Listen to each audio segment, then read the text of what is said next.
ያው እንግዲህ ኡስታዞቹ እየተለያያችሁብን እኛንም አደናገራችሁን። ለማንኛውም ሹክራን። ዋው እንደሰማችሁት አንደኛው ኡስታዝ በውሸት እስልምናን እታደጋለሁ እያለ ቢጥርም ሹባ በህዝብ ውስጥ መግባት ችሏል ማለት ነው። ስለዚህ ግራ አጋባችሁን ኡስታዞቻችን፣ ግራ አጋባችሁን እያሉ ነው።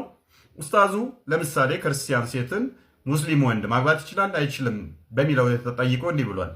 ወይንም የክርስቲያን ሴት ማግባት እንዴት ይታያል በእስልምና ይላል። ካላመኑ ድረስ በፍጹም እንዳታገቡ አለ። አያችሁ፣ በአላህ ላይ የሚያጋሩ ሴቶችን እስካላመኑ ድረስ በፍጹም እንዳታገቡ። ሌሎቹ ደግሞ ምን ይላሉ? ስሟቸው። የአህለል ኪታብ ሴቶችን እንኳን ማግባት ይፈቀዳል እኮ።